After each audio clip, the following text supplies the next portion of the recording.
looking for or has any luck finding that perfect person, that's where Shanna Bromley comes in. You are a dating and relationship coach and you work for It's Just Lunch Canada, so basically a matchmaking service, right? Yeah, absolutely. How does this work? So personalized matchmaking begins by really getting to know the client. We learn about what they're looking for in a potential partner. We'll talk to them about past relationships, just as importantly, what worked in that relationship and what didn't work. We'll talk about what their relationship goals are. We'll discuss hobbies, interests, more. So we use all of that information to match the clients along with years of experience and intuition. Right. And, we're with our clients every step of the way, from the actual coordinating of the dates to image consulting, date coaching, feedback on every date that they go on. We use that information to fine-tune future matches, and most importantly, emotional support. So do you think that you can see something that many people are missing? Because when you go to market yourself, if you're online dating, for instance, you may think that you have a certain type, but really that type doesn't work out for you. So do you spot those things? Yeah, we call that in the industry having a broken picker. Oh, I like that. So sometimes we choose a type, and that type might not necessarily be the best fit for us. It might not be moving us into a healthy, happy relationship. So that's why we do discuss past relationships, what initially attracted us to that person, what we grew to love or like about them, and then why the relationship didn't work. And we're looking for patterns.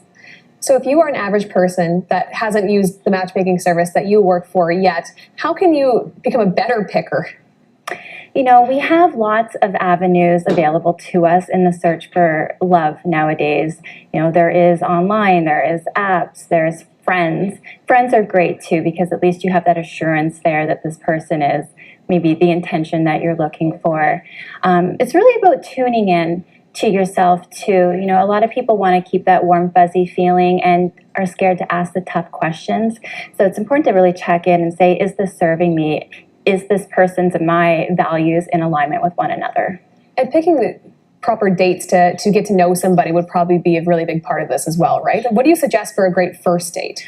I think interactive dates are great. So go to a museum.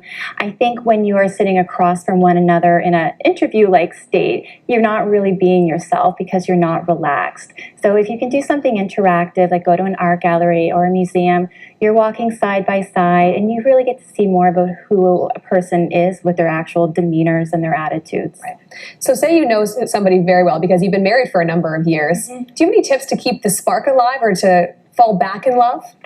Well, at the heart of attraction is really responsiveness. So the golden rule is to pay attention.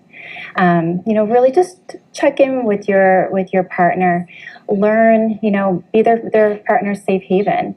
And also, I think having exercises like cooking together actually releases oxytocin, which is the love molecule, which is responsible for us falling in love and keeping us together.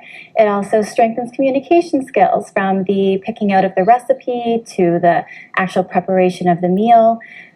Creates opportunities for touch, and having a special time that couples can look forward to is what keeps the good feelings in a relationship at a high level. And the way to the heart, sometimes to the stomach. Thank Absolutely. you, Great ideas there. That's matchmaker Shanna Bromley working with It's Just Lunch Canada. Thank you for coming in.